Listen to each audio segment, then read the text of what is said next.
Okay, so we're starting off with, it's actually going to be the pelvic lift exercise, but in order to wake up the muscles that you want to feel while you're doing the pelvic lift, then it's really useful to do the banded monster walk prior to doing that. So banded monster walk, this version, there's plenty of other versions, but for us this version, the band, as you can see, is around the balls of my feet. So it's not crushing my little toe, it's just behind my little toe. So my toes are free, and you want to really focus on making sure that you're going to feel like you're a little bit pigeon-toed.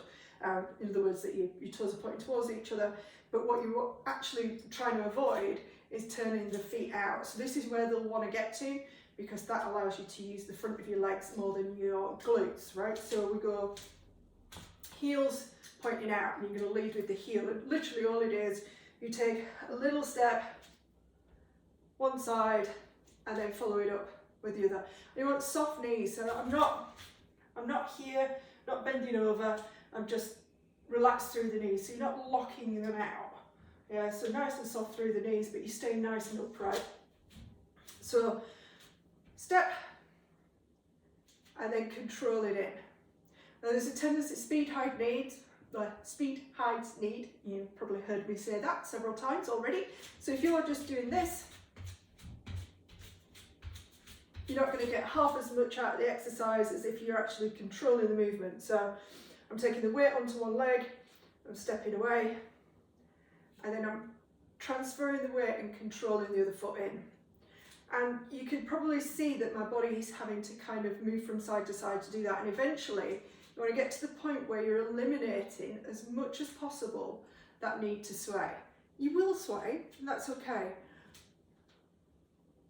But you want to be keeping your body as still as you can. So side to side, I'm just going from either end of my mat here. You can go as far as you want, but eventually you will feel your glutes, particularly on the side here, start to work. Stronger the band, harder the work, etc, etc. So once you've got a sense, that's a great exercise in and of itself. If you're a runner, brilliant to do that before you go out for a run. Those muscles help with balance and pelvic stability, all that kind of stuff, all fine. But for our purposes today, we're using that to wake these up so that when you come to the pelvic lift, for which you need some kind of step, you can actually feel the work. So the foot that's on the block, I'm going to turn slightly sideways or slightly with my back to you. So the foot that's on the block, in this case my right one, is the leg that's doing the work, or the glute that's doing the work. The left foot, the one that's dangling, just hangs, and you want to kind of relax that side down. The foot doesn't touch the floor, you drop into that side and you push down into the block, push with the heel and the foot to lift the other side of the pelvis up.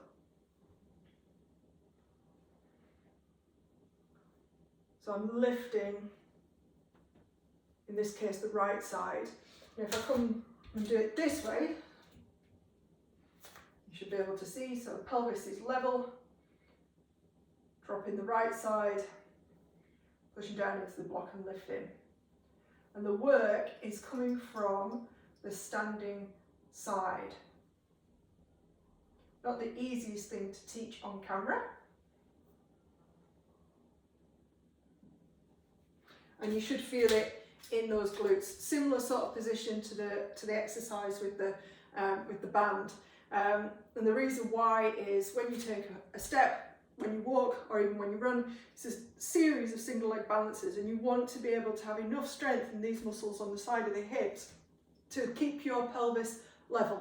So it's all for balance and strength while walking and moving about. If those muscles aren't doing their job at keeping the pelvis level, you get a bit too much movement at the lower back. You might get lower back pain, you might not, it doesn't really matter. But what you actually want is these muscles doing their job. The more fired up they are, the better.